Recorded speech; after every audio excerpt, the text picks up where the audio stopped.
On the morning of September 8, 1380, at Kulikovo, the Moscow-led Rus army defeated the Mongols for the first time. One of the key battles of the medieval age, it was a transformative event in the rise of Moscow as the future capital of Russia.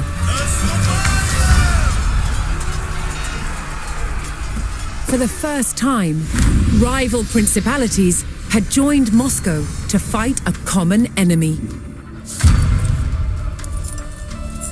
Now, many Rus principalities began to see themselves as one. Future leaders of Moscow would draw on the memory of this battle to claim their supreme political position in Russia.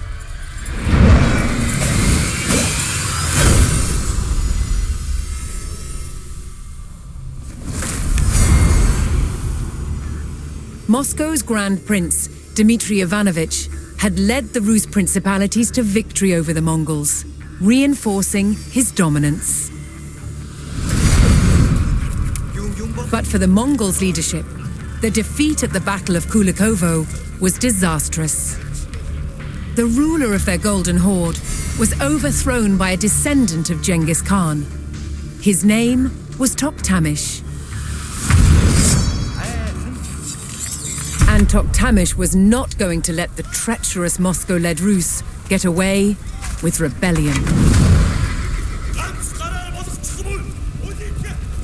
2 years after their defeat at Kulikovo, Toktamish's Golden Horde set out to attack Moscow.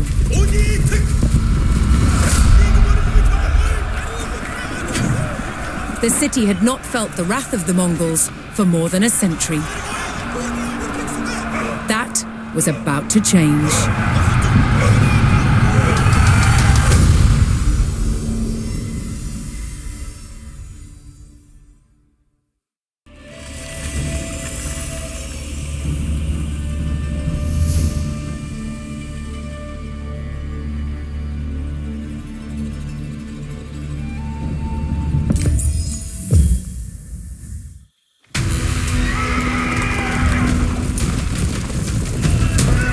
Racing to brace the gates of Moscow, Prince Dmitry and his army of Rus allies rushed into the fortified heart of the city.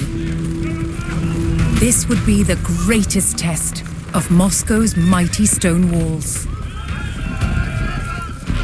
But could the capital hold out against the furious legion of the Golden Horde?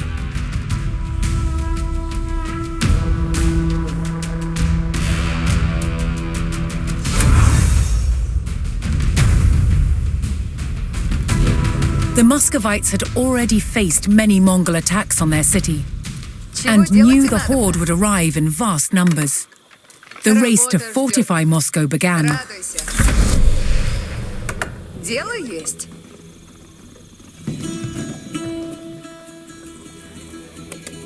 Я поспешу. Буду древо рубите. Начну трудитесь. Готово трудитесь есть.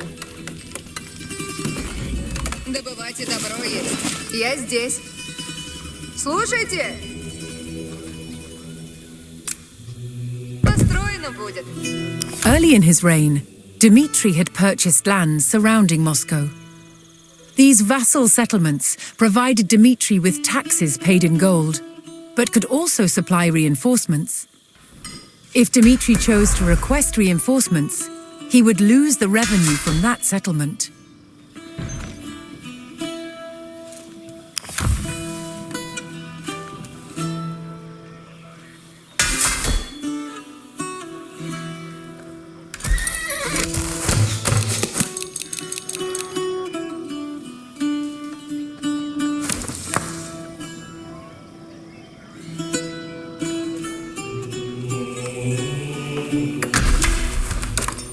Готовы идти. Добыть древеса надобно?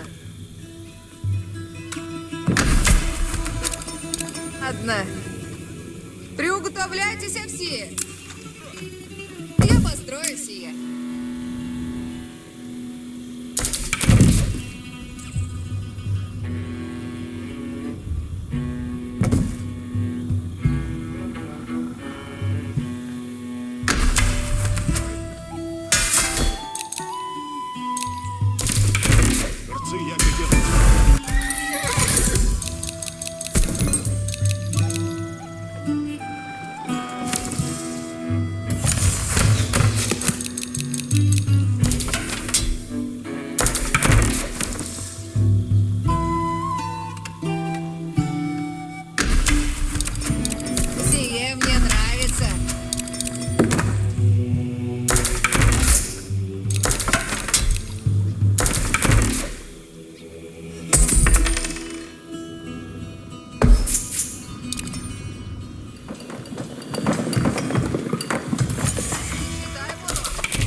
Чего делать и надобно?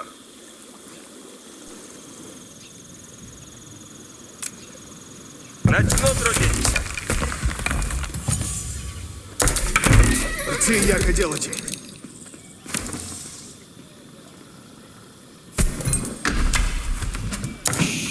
Копейщицы... Задник готов. Чего делать и надобно? Накази будут. Устроено будет.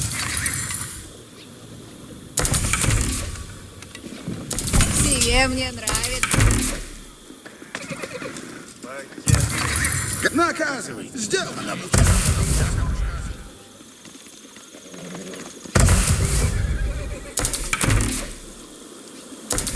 Радуйся. Да, сделаю. Добываю зверя.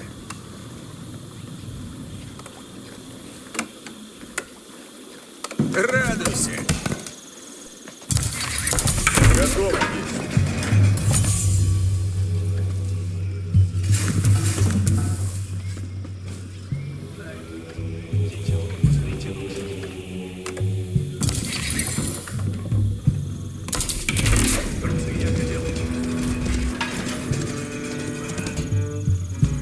Копия набрать. Чей наказ?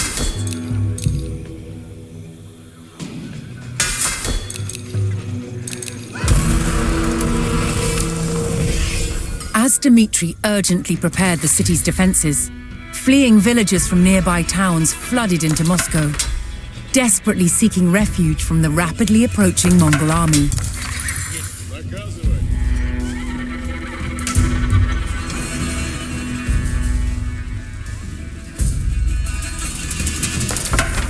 Ополчение есть. Есть.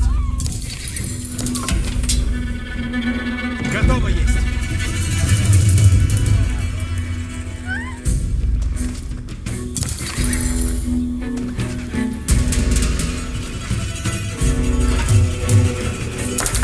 Тихо, приступайте на гамма. Здесь наступать и надобно. Смирно, оказном есть.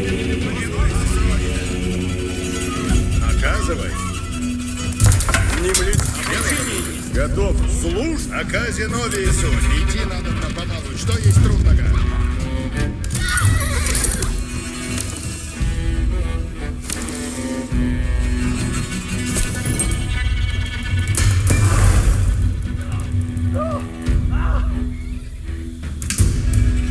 Бойни, исправляйтесь. The refugees from the settlements surrounding Moscow had all arrived at the city.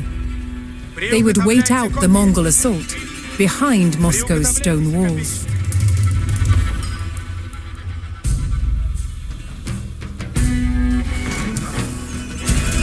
Радуйся. Или что делаете? Начну трудитесь. Люди здесь суть. Я построю сие.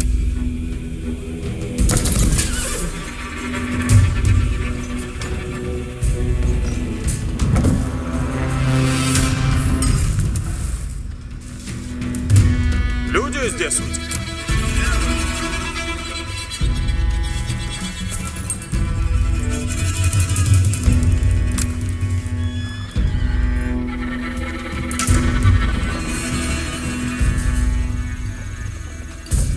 Я построю сие. Готов, если наказы исполняете. Слушайте все.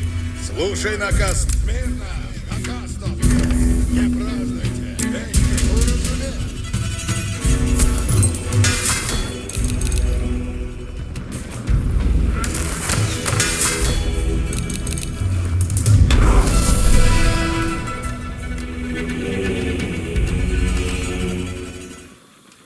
Hearing the thunderous beat of the Mongol war drums on the horizon, Dmitri rallied his men to hold their ground. If the stone walls were breached, the city would fall. Добуду мясо.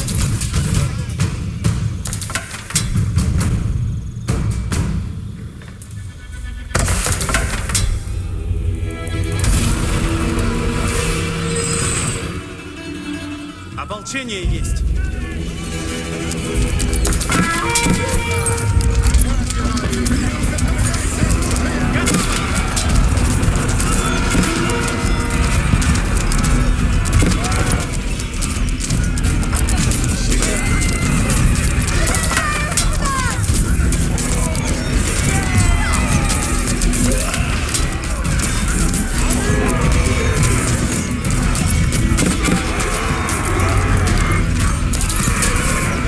Велик готов, иду напрямую.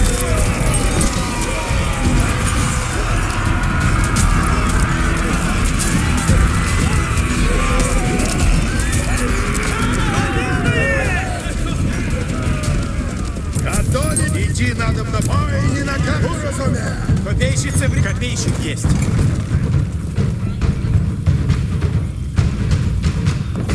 Рада есть. Приуготовляйте копья. Повелевайте. Слушай наказ, слушайте все.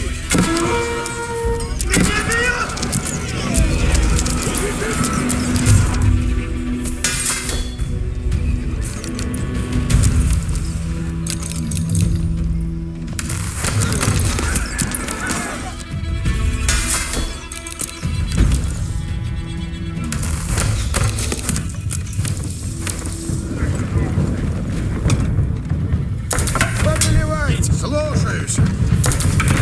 Слух готов есть. Наказывайте. Сделано.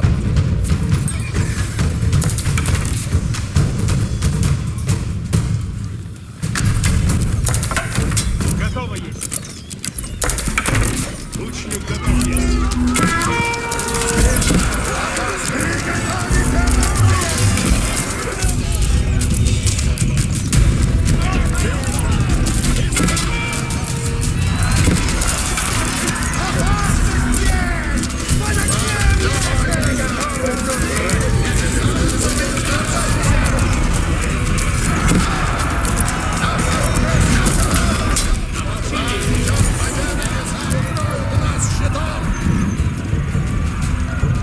Сэм, приготовитесь от... Копья набрать! Приуготовляйте копья! И наказе суть.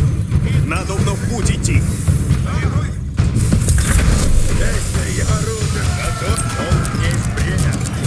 Конницы смели и готовы. Ставите! Готов, сделано будет. Небеса считают. Небеса.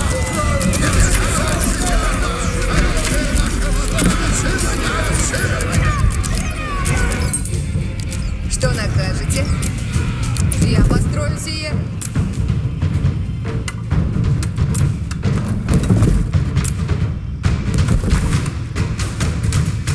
Люди, приготовившись.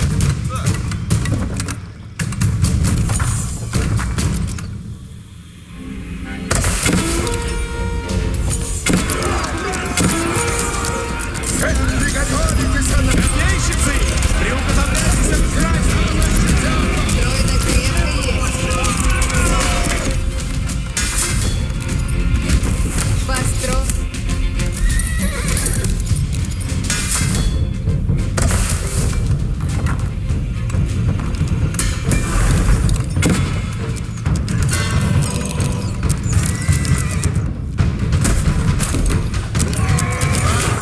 Крепко и сделано.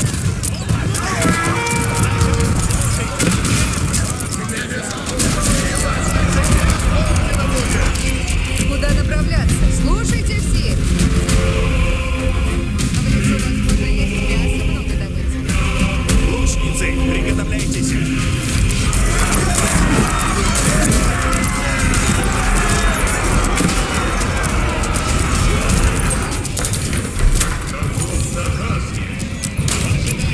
Наказе у нас суть. Идти надо. Орудие осадное готово. Орудие двигается. Приготов, восстанете. Тихо! Тихо! Наказ снова есть.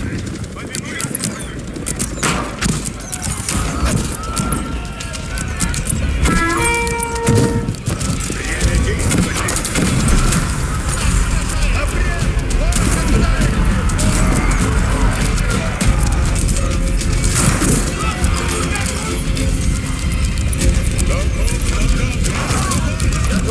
With the heartbeat of Mongol war drums closing in, the Rus knew the Horde would not relent. A new threat arrived at Moscow's gates. The Mongols rolled in their mightiest siege engines.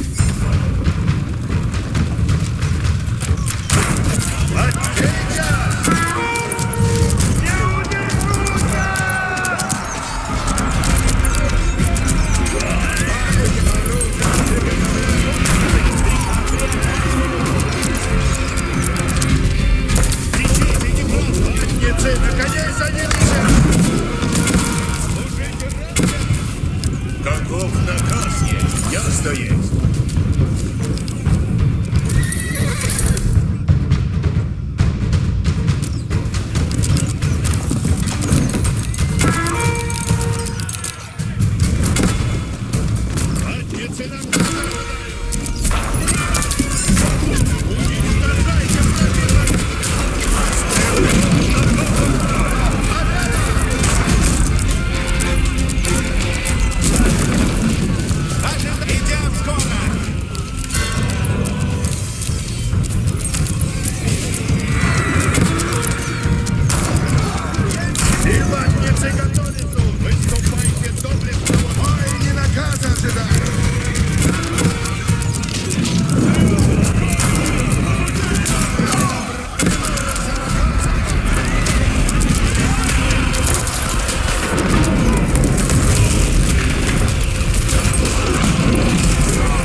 Люди, трудитесь и приготовляйтесь.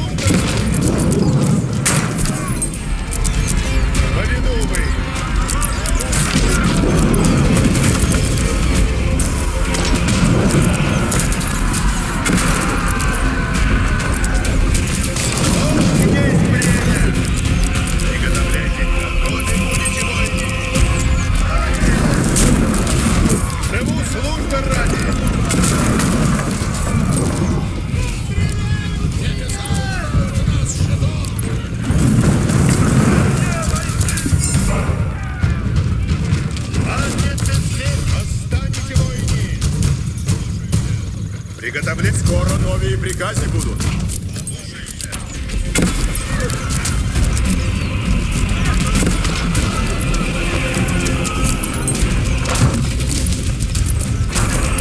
Приготовляйтесь, воины.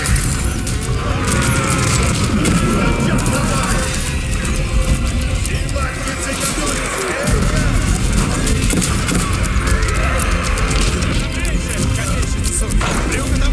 Лучники, идти надо! Часов летят! Все приказы всем деле. Задницы, на коней садитесь! Они его ногами ровно! Держи! Поспешайте! Вместе, яко делать и бой! Смирно! Исполнен наказ! Идите, трудницы, люди, приготовляйтесь и наказы слушайте.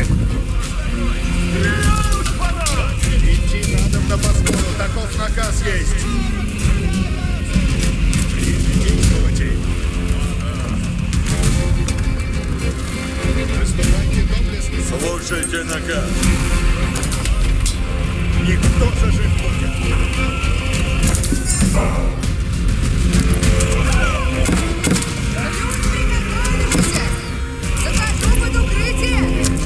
Отницы наказа ожидают!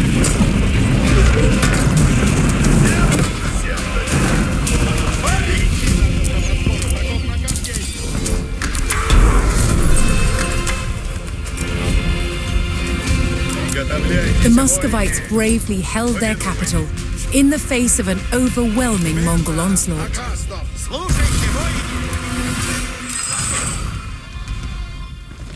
But now an even larger army had arrived on Moscow's doorstep. Running out of time, Dmitry ordered his army to hold back the Mongols long enough for Moscow's citizens to escape.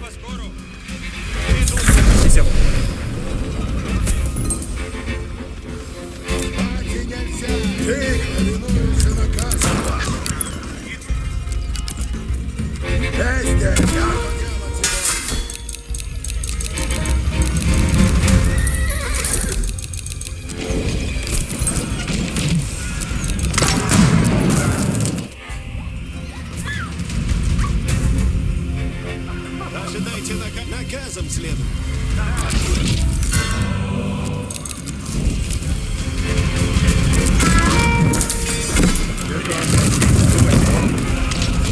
Ожидайте наказа.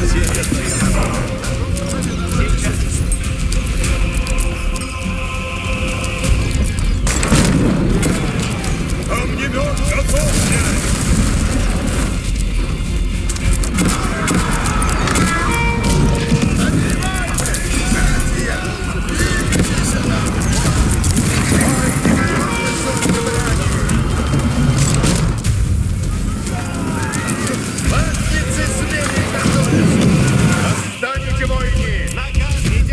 The Mongol torches made short work of Moscow's wooden palisades, and now the old stone walls were all that stood between Dmitry and defeat.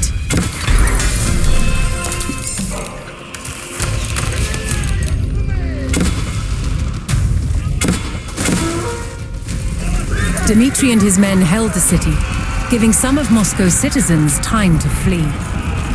But despite their steadfast defense, the Rus could hold out no longer, and the capital succumbed to the vast numbers of the Horde. Toktamish Khan sacked the city, plundering its riches and slaughtering any Muscovites that remained. Prince Dmitry had no choice but to take flight, abandoning his home. Rus independence would have to wait.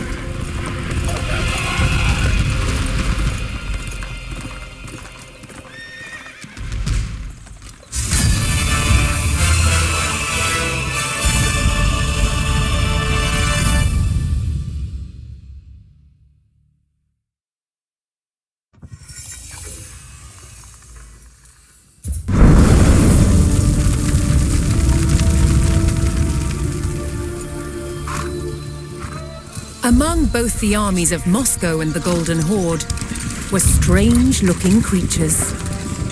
Grotesque, sinister faces that struck terror into a foe.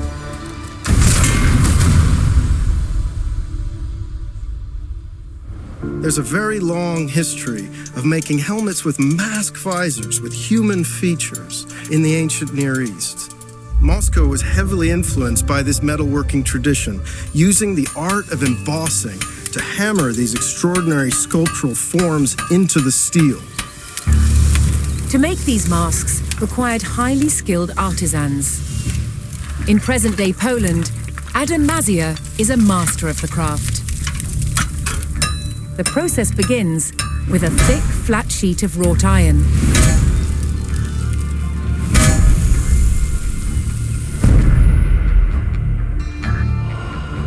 The hammer stretches and domes the plate, the beginnings of a face. As the metal is pushed out, it becomes thinner and so easier to work. Adam marks a center point and an outline of the nose. This is the only guide he uses. All else is done by eye alone. In Western Europe during the late Middle Ages, helmet design was all about function. What shapes are going to form glancing surfaces that make weapons skate and bounce away from the face? In Moscow, however, the approach was rather different. They sacrificed quite a lot of protection for the sake of extraordinary visual impact. There is a limit to which the metal can be stretched, and so a slot is cut to allow the nose to be shaped. Released from the bonds of the rigid plate, the nose takes on its distinctive form. In a way, armor is always a mask. It forces the world to see us as we want to be seen. Strong, powerful, indomitable. These Muscovite mask visors are an extraordinary example of that projection of identity. In some cases, they were actually made as portraits in the image of the wearer. With every strike, the features become more and more recognizably human. The furnace imbues the mask with a warrior's fury.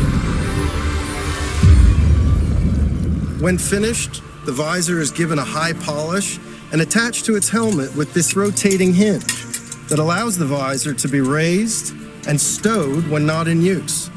But it can always be quickly lowered as soon as danger threatens. A man could project his power with such a mask. A man could hide his fear with such a mask. And by doing so, he could be brave.